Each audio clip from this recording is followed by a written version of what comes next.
Boa noite, pessoal. Começando mais uma live de quartas. O nosso espaço virtual do Centro Espírita Nair Monte de Castro, nosso celeiro de luz. Que Jesus nos abençoe, que possamos, em mais essa noite, unir os nossos corações a esse Mestre que nos ama tanto. Espero que todos estejam muito bem e hoje vamos dar continuidade à leitura do livro que Divaldo Franco, o médium baiano, escreveu junto de Manuel Filomeno de Miranda, Espírito, um grande best-seller, o primeiro livro dessa parceria entre Divaldo e Manuel, chamado Nos Bastidores da Obsessão.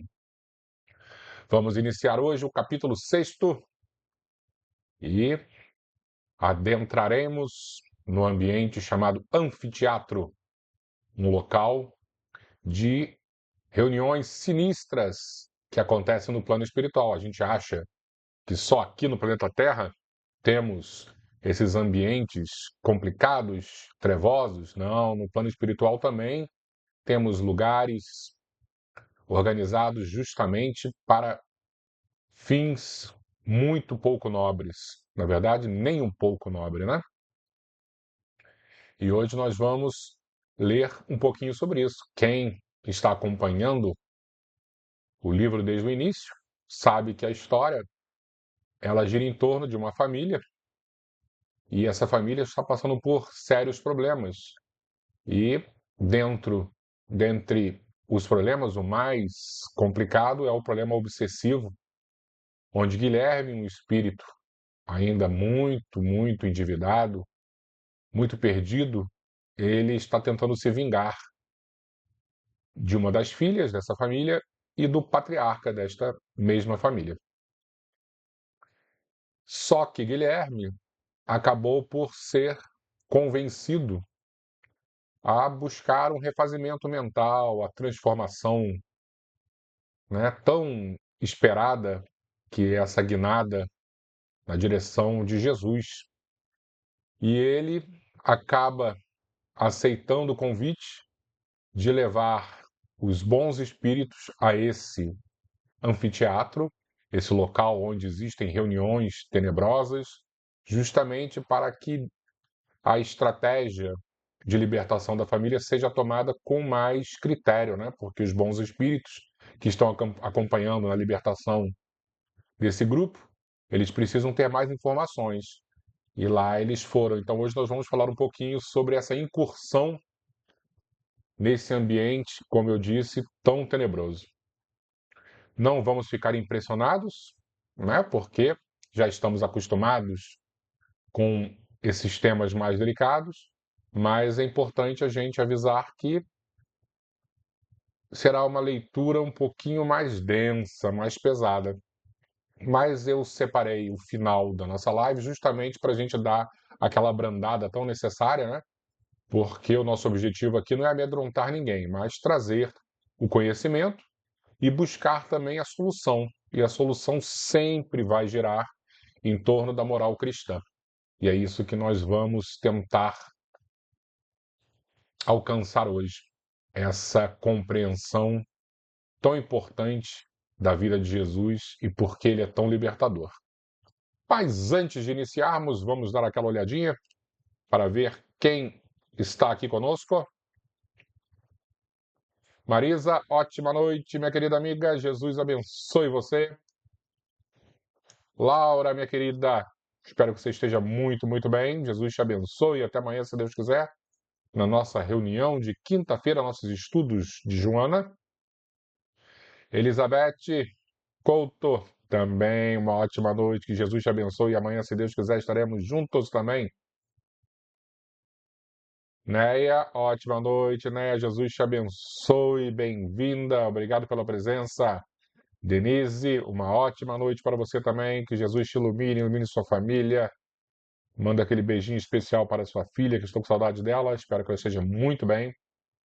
Olá, Elizabeth Marques. Uma ótima noite. Que Jesus te ilumine, ilumine Fernanda, seu netinho, seu genro, toda a sua família, tá? Amanhã, se Deus quiser, estaremos juntos. Maria Terezinha, ótima noite, obrigado pela presença. Um beijo especial no seu neto, que Jesus ilumine você e sua família. Socorro, muito boa noite, minha querida Socorro. Estou com saudade de você.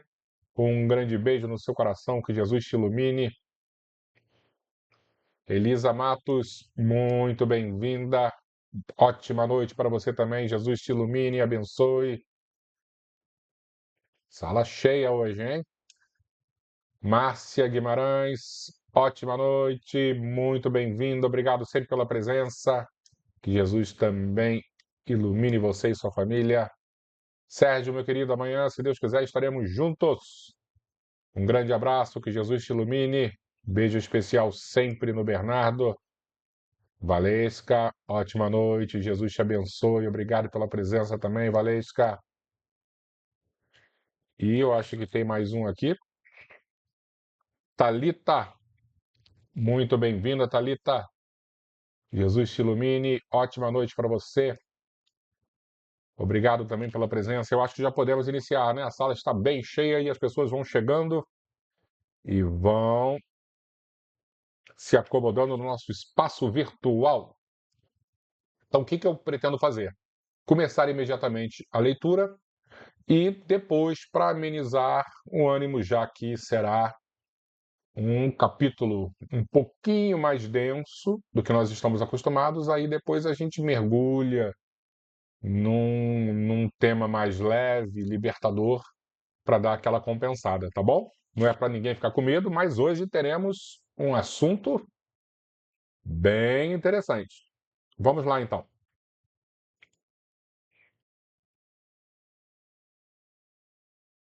Então, como eu falei, iniciaremos o capítulo 6º no anfiteatro. Ante a proximidade do momento de nos dirigirmos aos sítios em que o Dr. Teofrastos labora, lembrando que o Dr. Teofrastos é o chefe da gangue do mal, né, dos espíritos trevosos, aqueles que administram e orientam os espíritos sofredores para que eles consigam também alcançar a vingança, voltavam-nos à mente as lições fornecidas pelo benfeitor Glaucus em torno da história e, e das realidades da hipnose. Hoje vamos ver na prática esses efeitos hipnóticos, onde o Dr. Teofrastos vai lograr algum êxito.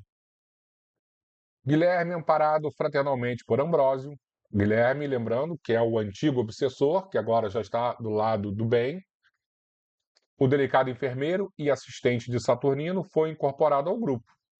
No sentido incorporado, não no sentido de incorporação mediúnica, né? Incorporado porque ele agora se uniu ao grupo, e assim nos acercamos da porta do velho edifício da União, para nos transferirmos até o anfiteatro.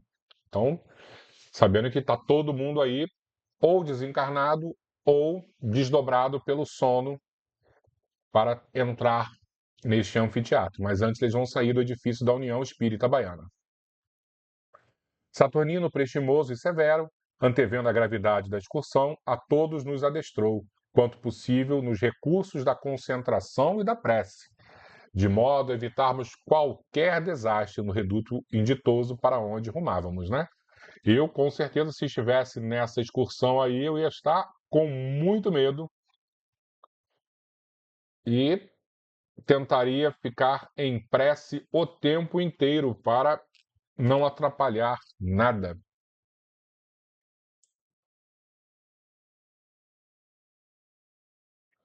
A tarefa de grande realce tinha como objetivo essencial conhecer os métodos de trabalho dos adversários da luz, de modo a elucidar os companheiros reencarnados e aplicar igualmente os antídotos compatíveis quando esses esclarecimentos viessem a lume. Então, o grupo ia lá para tentar entender o que estava acontecendo, né? Conhecer esse anfiteatro. Sem dúvida, desde as primeiras horas do Espiritismo, mensageiros eficientes têm vindo à Terra oferecer os esclarecimentos sobre as paisagens do mais além. E mesmo antes da chegada do Consolador, os informes incessantes chegavam aos ouvidos dos homens, advertindo-os sobre as realidades insofismáveis da vida. Né? Esse contato com o plano espiritual não começou com Chico Xavier, nem antes com Kardec. Né? A humanidade sempre teve contato com a realidade metafísica. Se pararmos para pensar, será que a Divina Comédia de Dante Alighieri foi apenas uma obra fictícia? Ou ele, em desdobramento, também visitou o inferno, o purgatório e o céu, né? Fica aí a pergunta para todos. Aguardava-nos à porta singular veículo, semelhante às velas ségias, né, carruagens, porém de maiores proporções, a qual estavam atrelados duas parelhas de corcéis brancos, né, cavalos brancos, belos espécimes de equinos, conduzidos por um cocheiro de meia-idade que nos saudou com discreta cortesia. Então eles foram numa charrete, saíram da União Baiana Espírita e foram até esse anfiteatro utilizando uma charrete. Será que não existe carro no plano espiritual? Né? Fica a pergunta. Uma vez, eu no desdobramento do sono, eu lembro que eu não sei exatamente o porquê, mas eu fui para uma região bem trevosa. Isso foi na década de 1990 e eu recordo que existiam carros, sim, mas os carros não eram da década de 90. Eram carros assim bem antigos, como carros de gangsters, sabe? Eu fiquei surpreso quando recordei desse sonho. Foi um sonho bem lúcido. E aí eu fico pensando, será que no plano espiritual inferior, né, a tecnologia é mais atrasada que a tecnologia da Terra? Porque Chico Xavier já disse que no plano superior, e quando eu digo superior, assim, bem imediatamente, né, no caso nosso lar, a tecnologia do nosso lar é 50 a 100 anos à frente da Terra. Mas será que a tecnologia das trevas é mais atrasada, né? Acredito que sim. Adentramos-nos no coche que partiu. As cortinas arreadas não nos permitiam a visão do exterior. O irmão Saturnino esclareceu que conhecia o local em que estava o anfiteatro, próximo à região pantanosa da cidade. Tinha que ser uma região bem pantanosa, né? Em uma área deserta e não muito distante, que atingiríamos numa hora de viagem aproximadamente. Elucidou ainda que a providência de utilizar o veículo se justificava considerando a situação de alguns dos membros presentes à excursão, pouco adestrados a voos mais expressivos, fora do corpo somático, como Guilherme, e qual acontecia a nós outros algemados ainda às formas físicas. Né? Então, como o grupo era bem heterogêneo, né? Você tinha espíritos bem evoluídos que já conseguem voar, mas ali você tinha Guilherme e os encarnados que estavam desdobrados, eles precisavam utilizar de um meio físico para uma carroça para alcançar. Convidados à oração silenciosa, procuramos mergulhar no oceano sublime da prece, de modo a contribuir com os recursos possíveis para o êxito da missão.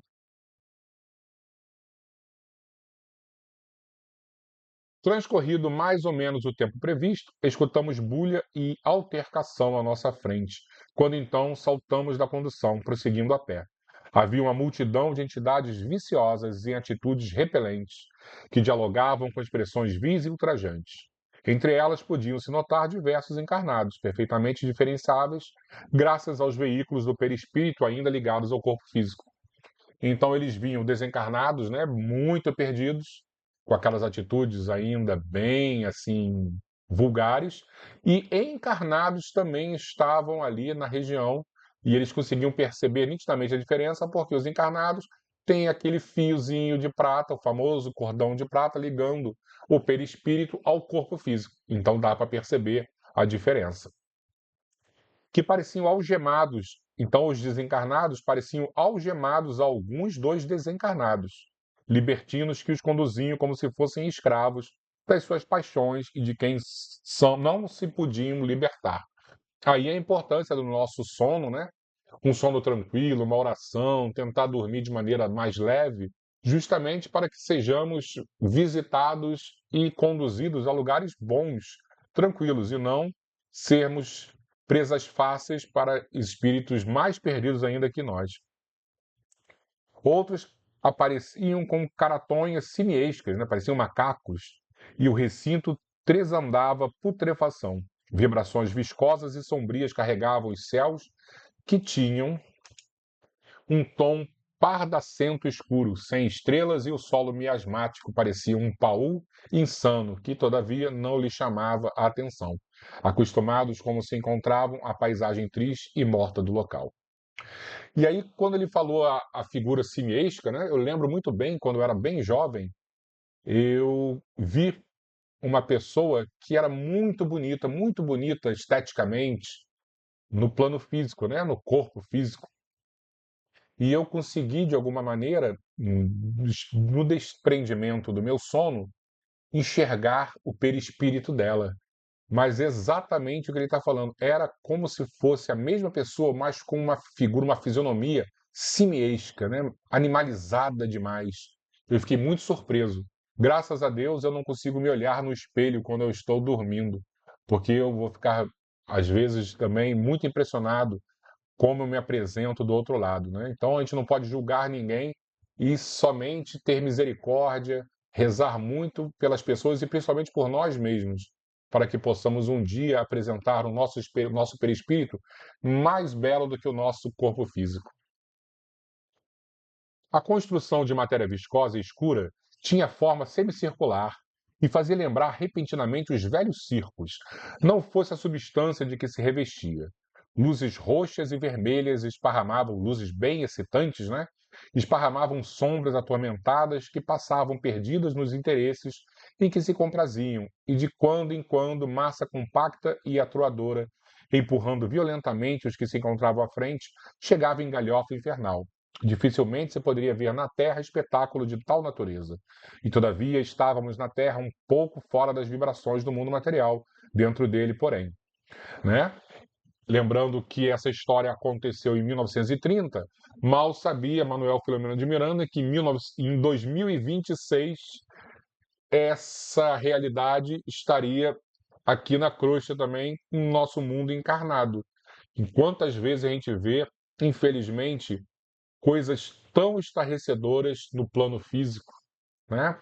Provavelmente esse grupo de desencarnados todos já reencarnou e estamos replicando agora aqui no plano material o que existia nas trevas. Não quero ser pessimista, lógico, mas eu vejo que a nossa sociedade se deteriorou bastante.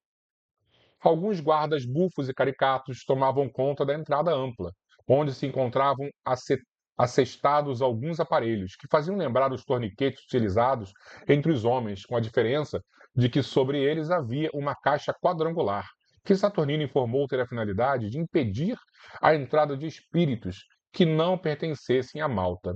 Era o psicovibrômetro, que tinha capacidade de registrar as ondas vibratórias de todos os assistentes, denunciando assim quaisquer intromissões dos espíritos superiores. Interessante, né? Então, os espíritos ali, porteiros desse anfiteatro, eles tinham equipamentos eletrônicos para tentar perceber se espíritos iluminados adentravam o local. E aí soaram o alarme.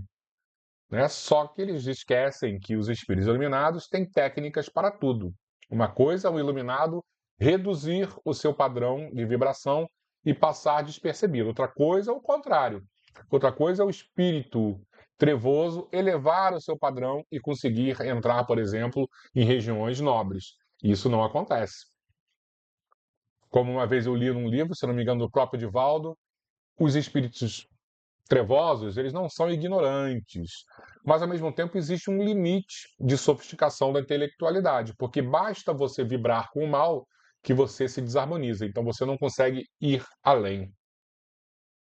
Ele, Ambrósio e Glauco, todavia, tomaram precauções especiais de modo a transporem a passagem sem provocar qualquer alarme denunciador, através de um processo de imersão mental nas lembranças do passado, o que lhes diminuiria o registro vibratório. Além disso, penetrariam no recinto logo mais quando o número de frequentadores fosse muito expressivo, de forma que o aparelho ficasse impregnado de fluidos de baixo teor vibratório. Quanto a nós, os encarnados e Guilherme, não haveria problema. Quem já leu o livro também, Libertação, de Chico Xavier com André Luiz, deve recordar que André Luiz também já passou por isso, né? Fez uma incursão nas trevas bem densas, e ele e Gúbio, o mentor espiritual, reduziram a forma perispiritual, usando técnicas também que nós desconhecemos, mas toda aquela leveza que eles possuíam foi reduzida, eles ficaram bem embrutecidos, justamente para não serem reconhecidos nas trevas, né? Porque isso chamar muita atenção. Eles precisavam adentrar aqueles ambientes sem que as pessoas percebessem que eles estavam lá para ajudar. Voltando, afastando-nos um pouco do bulício, os benfeitores e o assistente concentramos-nos demoradamente e observamos um fenômeno singular. Lentamente o aspecto exterior se foi adensando e a forma padeceu ligeira transformação que os deformava. E como se estivessem respirando incômoda atmosfera, passaram a apresentar leves estertores e sensivelmente modificados convidaram-nos a entrar. Assim como aconteceu, como eu disse, com André Luiz e Gúbio, né? A forma deles fica bem pesada. E eu lembro que André Luiz dizia que era difícil de respirar nesta nova forma perispiritual. Atravessamos as barreiras sem qualquer incidente e fomos surpreendidos por um recinto amplo de arquibancadas que ficavam fronteiras a um picadeiro pouco iluminado, onde o espetáculo teria curso. A balbúrdia ensurdecedora fazia lembrar um covil de feras. Expressões profundamente vulgares e tradutoras de qualidade dos que ali se encontravam explodiam abundantes, constrangendo-nos. Saturnino, com muita discrição, nos convocava à oração, de modo a que nos não distraíssemos. Esclareceu que benfeitores espirituais nos acompanhavam de longe pelos fios invisíveis do pensamento, intercedendo por todos nós ao Senhor da vida. Então, com certeza, eles não estavam desamparados, né? Guilherme, apavorado, estava a ponto de desequilibrar-se, assim como vários outros que ali estavam também, né? Então, provavelmente não iria chamar a atenção que seria mais um espírito, de alguma forma, tendo lá algum tipo de reação desequilibrada. Acolitado, no entanto, por Ambrósio, que o sustentava, manteve-se em silêncio expectante. Subitamente apareceram no recinto interno e semicircular estranhos sequazes que sopraram búzios esquisitos e anunciaram a chegada do Dr. Teofrastos. Guilherme, ao nosso lado, entre a massa agitada que gritava, desenfreada, começou a tremer descontroladamente. O momento, porém, era de algazarra, enquanto a multidão esperava ansiosa o anfitrião. Aqui e ali, no entanto, havia muitas expressões de pavor, não só entre encarnados como entre desencarnados, que esperavam o início da função, constrangidos e vencidos por medo atroz. Apresentando rostos patibulares, essas entidades confrangiam mesmo aqueles que fossem portadores de sentimentos hipervenidos, exceção aos que ali se encontravam tresloucados. O ambiente era irrespirável. Nuvens de fumo se elevavam, abundantes misturadas a odores acrifortes, como os derivados de plantas estupefacientes, e podia-se ver uma multidão espiritual de paixões insaciáveis, assoladas que habitualmente se atiravam atormentados sobre os seus cômpares enjaulados da carne, em processos indescritíveis de vampirizações tormentosas. Esperavam desditosos as lições infelizes em torno das técnicas da obsessão, para continuar o programa inferior de imantação psíquica nos seus antigos senhores que passavam automaticamente à condição dolorosa dos escravos. Não havia tempo para maiores elucubrações, pois, nesse momento, deu entrada no recinto singular cortejo formado por um grupo grotesco, estranhamente vestido, sustentando um sólio sob colorido palio, em cujo assento se encontrava a hedionda personagem. Trajando roupa de cor berrante, que variava do arroxeado ao negro, ostentava grosseiro paludamento que lhe caía nos ombros e era sustido pelo braço esquerdo. O semblante aberto num sorriso, que mais parecia um esgar, não ocultava a ferocidade brilhante nos dois olhos quase oblíquos, que se destacavam na face gorda e macilenta, sob uma testa larga, de raros fios de cabelos empastados. Bigodes abundantes se perdiam nas suíças extravagantes, completando a visão terrificante e macabra. E assim, dessa forma bem estranha, que Dr. Teofrastos entra no recinto, né?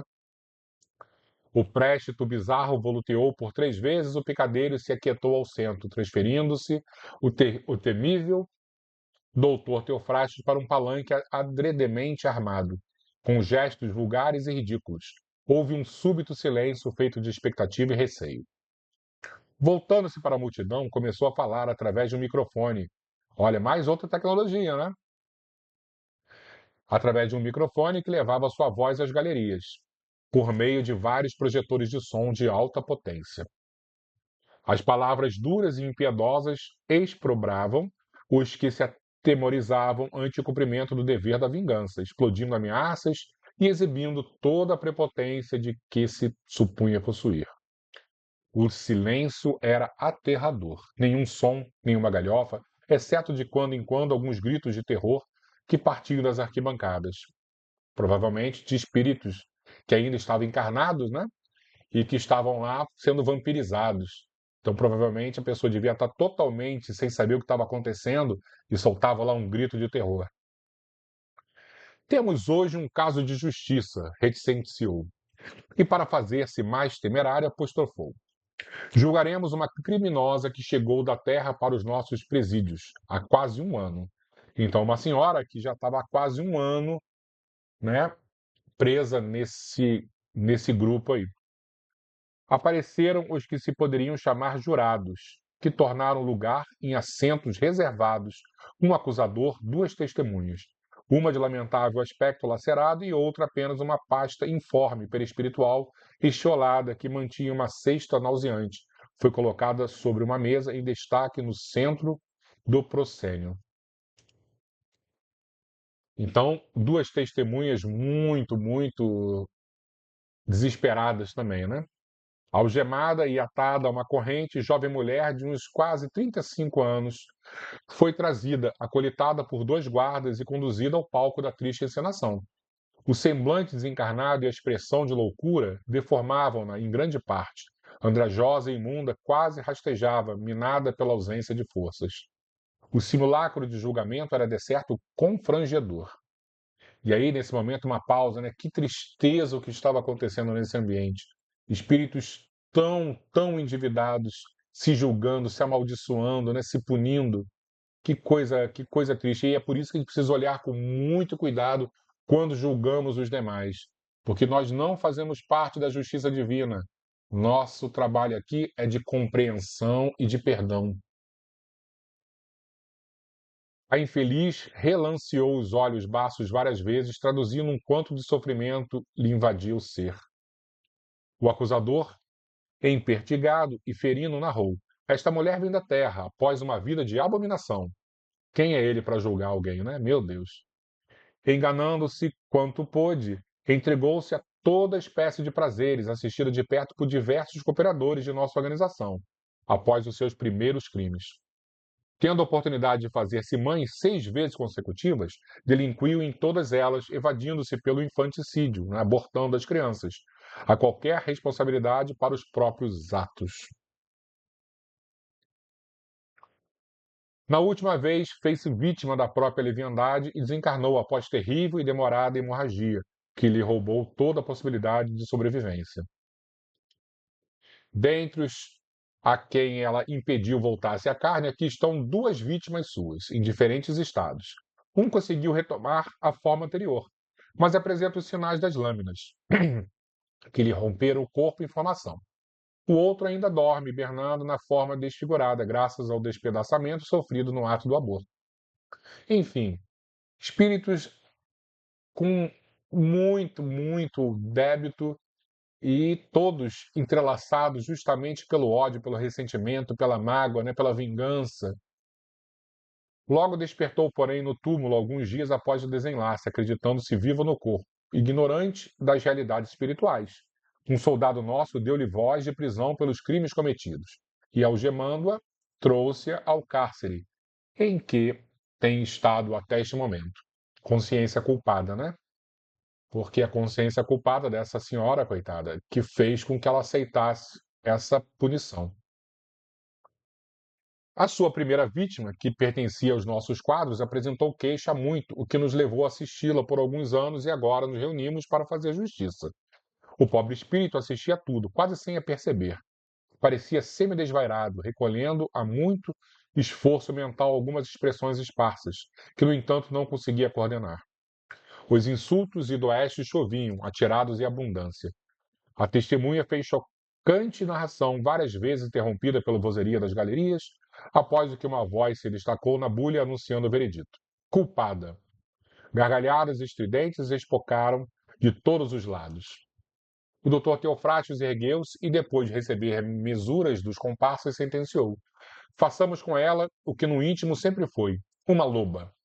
E aí, quem ouve essa palavra, né, essa sentença, uma loba, deve recordar também do livro Libertação, que eu acabei de citar, de Chico Xavier com André Luiz, onde Gregório, que era o doutor Teofrastos desse livro, né, era o espírito que comandava uma legião do mal, uma região também muito, muito tenebrosa, ele, por técnicas de hipnose profunda, ele também transformava a forma perispiritual daqueles que tinham um sentimento de culpa muito grande em animais, chamada licantropia, né, onde as pessoas, né, os espíritos, eles modificam a forma do perispírito em lobo. Não que ele regride, não que ele vai voltar a ser um animal, não é isso. Mas como ele está completamente sem consciência e durante muito tempo, através de hipnose profunda, foi colocado no pensamento no inconsciente desse espírito que ele é um animal, que ele é uma víbora, que é um lobo, é muito fácil regredir a forma perispiritual, né, usando essas técnicas de hipnose. Acercou-se da sofrida entidade e, fitando-a encarnecedor, passou a ofendê-la vilmente. A vítima não apresentou qualquer reação. Era como que sua visão se encontrasse longe, a fixar as evocações dos abortos delituosos a que se entregara nos dias de insensatez, que ficaram para trás, mas que não se consumiram. Obrigando a ajoelhar-se, enquanto lhe extrugia do dorso longo chicote sibilante, ordenou de voz estertorada: víbora infeliz, devoradora dos próprios filhos, toma tua forma, a que já tens na mente atormentada. A tua justiça é a tua consciência, obedece, serpente famélica. A voz impregnada de pesadas vibrações deletérias e vigorosas dobrava os centros de parca resistência perispiritual na atormentada, e diante dos nossos olhos, ao comando do sicário cruel, que se utilizava de processos hipnóticos deprimentes, atuava no subconsciente perispiritual abarrotado de remorso da infanticida, como nós falamos, né? Muito remorso, muita culpa, imprimindo-lhe a tragédia da mutação da forma, num horrendo fenômeno de licantropia dos mais lacerantes. Licantropia é essa modificação para lobos, né? E aí, quando dentro dessas histórias, né, tem lobisomem, vampiros, o quanto isso, de alguma maneira, não é recordação da realidade espiritual, né? Choros convulsivos e gritos irromperam simultâneos das arquibancadas. A altercação foi geral. Repentinamente escutaram-se sirenes de alarme e a perturbação se fez total. Saturnino, a meia voz, buscou acalmar-nos, aduzindo explicações. Se eu tivesse lá, eu ia estar também apavorado, né? A visão horrenda para todos nós produziu em alguns centenas de reencarnados aqui presentes, constringidos pelas forças obsessivas nas quais se encontram, subjugados aos seus verdugos, choques muito profundos e violentos, que os recambiaram inopinadamente ao corpo, abençoada cidadela de defesa que a vida nos concede para aprender e recomeçar. Então, aqueles espíritos que lá estavam, mas que também eram ainda encarnados, estavam desprendidos através do sono, muitos o impacto foi tão grande dessa transformação, né, desse circo todo montado, que eles imediatamente voltaram para o corpo físico acordando de um terrível pesadelo. Né? Despertarão extremunhados esses espíritos, mesmo os que conservam a demência nos registros da consciência, retornando de estranhos e terríveis pesadelos, banhados por álgidos suores, amedrontados, chorosos, desesperados. E aí a gente entende, né? Quantas vezes acordamos assim mal, né? Não que a gente vá para esses lugares, mas às vezes nós temos contato com alguma coisa que não foi agradável no plano espiritual. Por isso que precisamos orar, dormir de maneira tranquila, justamente para que nossos espíritos, se precisarem sair para algum lugar, sejam abençoados, estejam sempre harmonizados. E desejando esclarecer-nos com as sábias lições, continuou enquanto os distúrbios prosseguiam. Nesse sentido, é que o conhecimento do Espiritismo é o que nós estamos fazendo aqui. realiza a melhor terapêutica para o espírito, higienizando-lhe a mente, animando-o para o trabalho reto e atitudes corretas, e, sobretudo, dulcificando pelo exercício do amor e da caridade, como medidas providenciais de reajustamento e equilíbrio. Não há força operante no mal que consiga penetrar numa mente asepsiada pelas energias vitalizadoras do otimismo que se adquire pela irrestrita confiança em Deus e pela prática das ações da solidariedade e da fraternidade. Por isso que nós precisamos mudar os nossos comportamentos, as nossas inclinações, unindo os nossos pensamentos a Jesus, porque isso é a nossa segurança espiritual. E dando mais ênfase ao ensino, arrematou: aliando o esforço que cada um deve envidar a benefício próprio, a prece, sempre a prece, é a fonte inexaurível que irriga o ser, renovando e aprimorando, ensejando também, logo após depurar-se, aplainar além dos reveses e tropelias, arrastado pelas sutis modulações das esferas superiores da vida, onde áurea vitalidade e força para superar todos os empeços. Paulatinamente, a ordem foi restabelecida, conquanto a evasão dos encarnados fosse muito expressiva, na busca desesperada de refúgio nos corpos. A cena estranha continuou por mais alguns momentos e o atormentado espírito da mulher, lobo, foi, por determinação do chefe, remetido ao interior para ser colocado em defesa do anfiteatro. Houve ainda algumas outras demonstrações de hipnose alimentar e grosseira, porém de efeito na multidão atônita quando o espetáculo foi encerrado após a saída do infame secto e do seu Famanás. Um tanto deprimidos, pô, todo mundo ia estar muito deprimido aí, meu Deus, porque foi algo muito triste. Saímos também e voltando a respirar o ar da natureza, quando chegamos à praça em que se encontrava a União Espírita Baiana. Depois da jornada pelo mesmo processo, adentramos-nos para receber energias revitalizantes e esclarecimentos finais do vigilante benfeitor. Recompondo o círculo e carinhosamente recebidos pelos que ficaram, fomos concitados à oração, após o que Saturnino, empenhado em esclarecer, nos elucidou pausado. Aparentemente, os infelizes companheiros que mourejam no anfiteatro constituem segura organização a serviço do mal. Adestrados na prática da ignomínia, supõe-se preparados para investir contra os espíritos atormentados que gravitam em ambos os lados da vida, emanados às paixões que os consomem. Paixões cujo comportamento facilmente sintonizam com eles e outros afins, caindo-lhes nas malhas vigorosas que, em última análise, se transformam em instrumentos de que se utiliza a lei divina para corrigir os que ainda preferem os tortuosos caminhos. Muito tempo se passará até que as leis de amor, leis da vida, portanto, se estabeleçam em definitivo entre nós. Convém considerar que só o bem tem características de perfeição, por ser obra de Deus, que é perfeito. O mal, engendrado pelo espírito atribulado, opera por métodos de violência, e dessa forma é falho, o que atesta a sua procedência. Não fosse isso, e não nos poderíamos ter adentrado no recinto das intervenções malignas, pois com o psicovibrômetro ter-nos-ia denunciado. A semelhança de um contato Geiger, que detecta a radioatividade, o psicovibrômetro obedece ao mesmo princípio, tendo, porém, as características magnéticas que registram a psicosfera dos que dele a cercam, detectando as vibrações mais suaves, que então disparam a agulha que incide no relé, que, por sua vez, comanda um circuito de alarmes espalhados nas dependências adjacentes. Ele estava só explicando a maneira, né, técnica desse aparelho.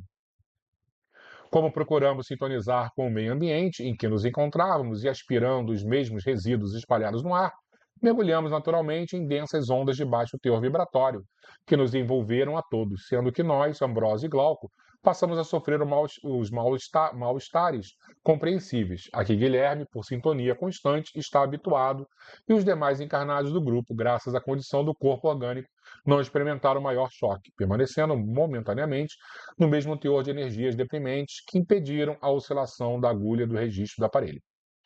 Fosse, porém, o inverso, isto é, se o aparelho detectasse vibrações de baixo tom vibratório, nenhuma entidade das que ali se encontravam, desejando violar recintos superiores, poderiam sutilizar o padrão da sua psicosfera, para criar condição mais elevada. Sem dúvida que toda ascensão é lenta e áspera. Agradeçamos, portanto, ao Senhor. Teremos em sede de retornar ao anfiteatro oportunamente para prosseguir observações e tarefas, quando então o irmão Glauco desempenhará a função específica junto ao nosso irmão Teofrastes. Então, vamos no futuro ver um grande embate aí, hein, do Glauco com o Teofrastos. Os trabalhos foram encerrados quando os primeiros raios da alva venciam a teimosia da noite. Reconduzido ao corpo, particularmente nossa pessoa conservou lembranças dolorosas e angustiantes.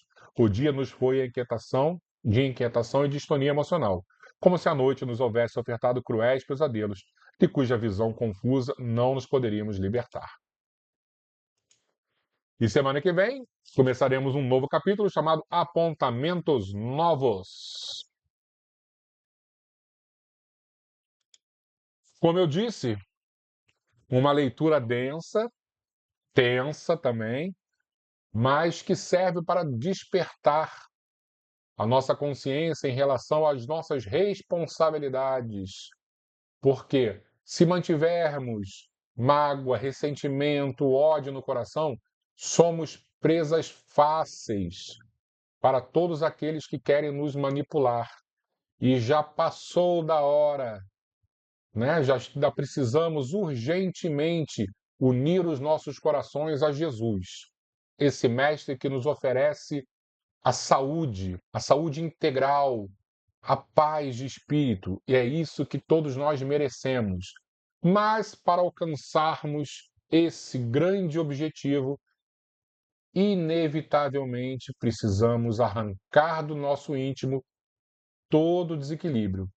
E um dos maiores desequilíbrios é o nosso ressentimento. Precisamos perdoar, perdoar a todos. Mas antes de perdoar, precisamos também compreender. Porque muitas das vezes o mal que nos fizeram, né, a pessoa estava completamente perdida. Então, quando nós trabalhamos com a compreensão da situação, a compreensão plena e o perdão, é a receita infalível para a libertação espiritual. E quem diz isso não sou eu, mas Emmanuel. E nós vamos finalizar hoje com um texto maravilhoso dele que fala sobre o perdão e o conhecimento. Vamos lá, porque nós precisamos dar essa limpada na nossa tela mental.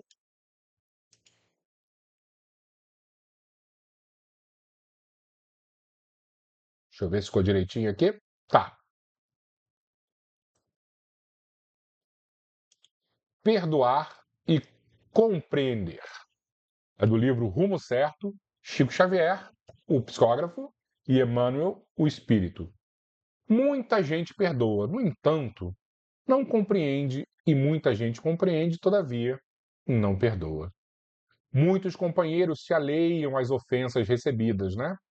Procurando esquecê-las. Não dão muita atenção às ofensas recebidas, procurando esquecê-las, mas querem distância daqueles que os formulam, sem lhes entender as dificuldades.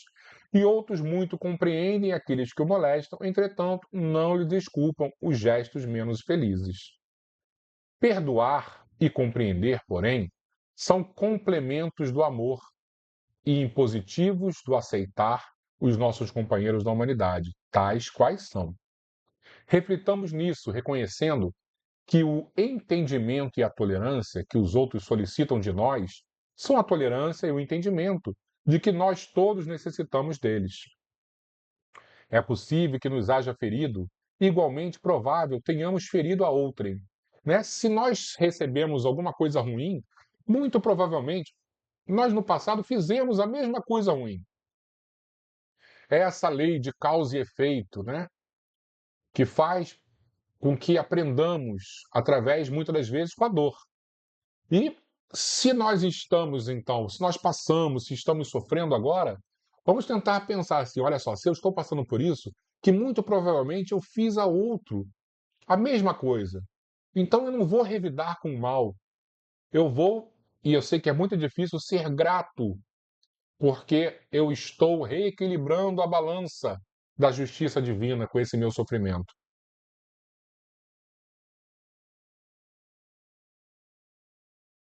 Deixa eu ver onde é que eu parei aqui. Muitos companheiros se alheiem às ofensas, eu falei isso, né? Perdoar e compreender, porém, são complementos do amor e impositivos do aceitar os nossos companheiros da humanidade tais quais são. Isso eu já li. Pondera isso e compadece-te de todos os ofensores. Quem te prejudica talvez age sobre a ação compulsiva da necessidade. Quem te menospreza possivelmente sofre a influência de transitórios enganos. Aquele que te esquece com um aparente descaso estará enfermo da memória. E aquele outro ainda que te golpeia evidentemente procede sob a hipnose da obsessão. Olha aí, hipnose da obsessão. Não foi por acaso que pegamos esse texto, né? Que fala exatamente o que Manuel Filomeno de Miranda nos explica, né? Que a obsessão vem através da hipnose. Nunca te revoltes nem desanimes, faze o bem, esquecendo, olvidando o mal. Desculpemos quaisquer faltas, compreendendo os autores delas, e compreendamos os nossos irmãos em falta, desculpando a todos eles. Todos somos filhos de Deus e espíritos eternos em burilamento incompleto. O amparo espiritual que doemos agora a favor de alguém será o amparo espiritual de que precisaremos todos da parte de outro alguém. Quando Jesus nos adverte, perdoa 70 vezes, 7 vezes a teu irmão, claramente espera venhamos a compreender também 70 vezes, 7 vezes. Compreender e perdoar, né? Essa é a grande resposta para os nossos problemas. E quando a gente fala em perdoar, nós precisamos compreender que o auto-perdão é extremamente importante, porque quando nós nos perdoamos verdadeiramente, né, quando nós nos aceitamos, olha só, eu tenho vários problemas, mas eu estou disposto a modificar, eu sei que eu errei nesta vida, eu sei que eu errei em vidas passadas, mas eu sou merecedor da misericórdia divina e eu vou buscar isso. Nós rompemos os laços hipnóticos com aqueles que, de alguma maneira, querem nos conduzir aos precipícios da vida. Então, busquemos o arrependimento sincero e o auto-perdão. E, somado a isso, a renovação das ações. Busquemos o trabalho no bem, o trabalho, a coletividade. Vamos sair do nosso olhar próprio ao umbigo e vamos olhar as pessoas que nos rodeiam, as necessidades alheias. São tantas necessidades. Olha o mundo que a gente está vivendo. Quantidade de dor, sofrimento, angústia, desespero. Todos nós somos capazes de acender uma pequena chama de luz. Não estamos falando de tochas, mas às vezes uma pequena luz que gere um reconhecimento do caminho correto. É isso que os bons espíritos buscam, é isso que eles nos aconselham, que tenhamos a coragem de dar esse primeiro passo. E é por isso que estamos aqui, justamente para unir as nossas forças, as nossas energias, as nossas preces, buscando em primeiro lugar a misericórdia de Deus e em segundo a energia necessária para essa caminhada que é árdua, que é difícil, que é pedregosa, mas que é possível, justamente porque a caminhada é ao lado de Jesus. E ao lado dele, o jugo é leve e suave. Também leve é o fardo. Dito isso, nós podemos finalizar com um copinho d'água para os bons espíritos fluidificarem esse líquido maravilhoso, transformando em remédio para os nossos corpos físicos e principalmente para os nossos espíritos, para os nossos pensamentos, acalmando as nossas emoções. Vamos fazer a nossa prece, então.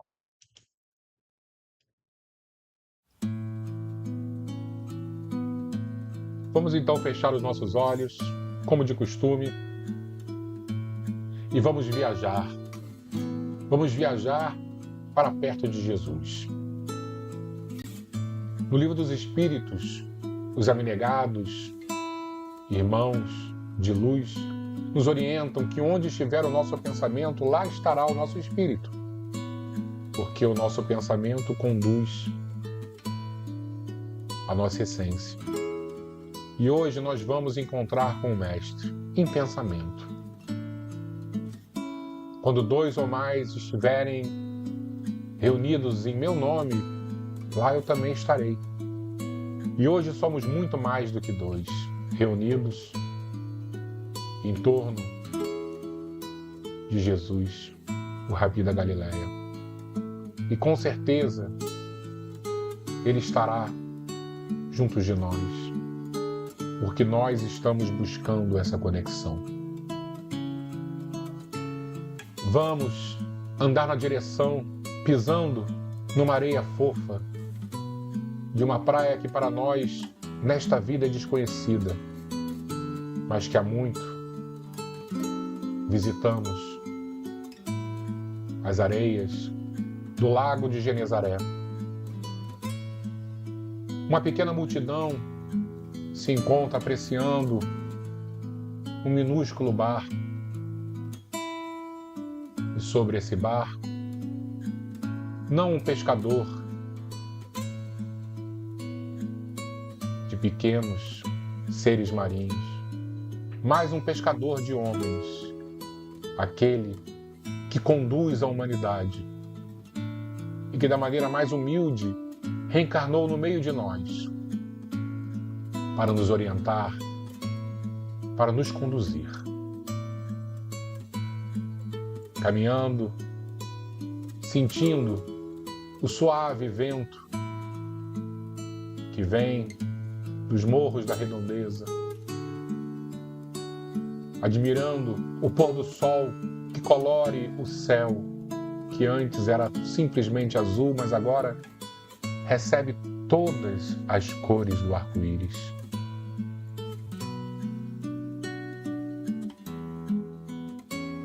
Olhamos na direção da embarcação e lá está ele, governador do planeta, o Messias. Fitando em nossos olhos, nada diz, apenas adentra os nossos espíritos e percebemos que neste momento os nossos pecados foram perdoados. Obrigado, Jesus. Obrigado por essa conexão contigo. Fica conosco, nos abençoando, nos iluminando e principalmente nos conduzindo mais leves à tua direção. Era disso que precisávamos.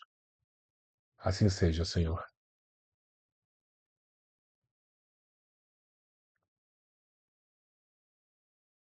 Obrigado, pessoal. Que possamos verdadeiramente confiar na prece desta noite. Jesus é capaz de perdoar os nossos pecados. E hoje, de alguma maneira, vamos sair mais leves, mais conectados com Ele, porque o nosso Mestre está em nossas casas, está no meio das nossas famílias e nos busca justamente para que possamos ter uma caminhada mais leve, com menos peso, com menos culpa.